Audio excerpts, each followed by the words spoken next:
Welcome back. Today's message is specifically relevant for hiring managers. Uh, One area of improvement that we have seen with hiring managers is in most cases, they don't seem to have gone through the resume of the candidate before the candidate walks in for an interview. So that has a few disadvantages. One, it doesn't give a very positive impression about your organization and you as a hiring manager.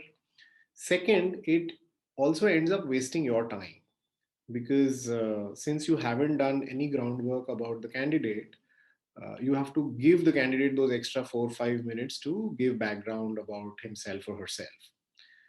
And in a way, the interaction also, the quality of the interaction can be a little flat because you wouldn't have really customized, contextualized the interaction basis the candidate's profile that you would have gone through.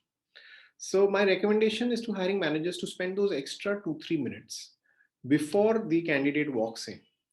All right, go through his or her resume.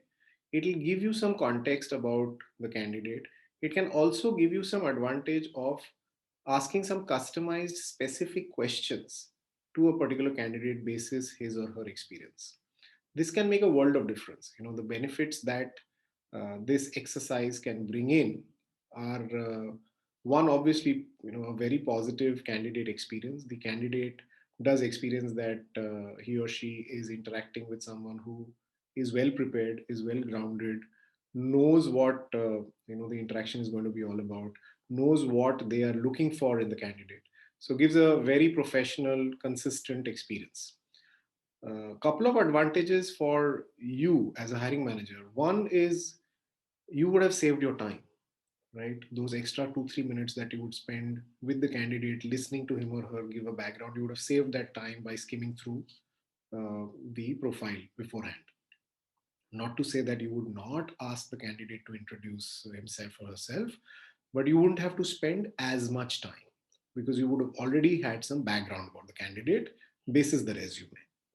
The other big benefit is the interaction becomes far more meaningful, and chances of a hiring error are reduced further because now you are well prepared to ask specific pointed questions to that particular candidate basis his or her work experience. So that is probably the biggest metric that one wants to impact positively as a hiring manager, that you don't end up hiring people who are not fit for the role. So spending those extra 3 4 minutes on the resume of the candidate before starting the interaction can go a long way in benefiting your organization and the perception of your organization in these ways that I've mentioned. I hope this little talk would be useful to our viewers. Thank you so much.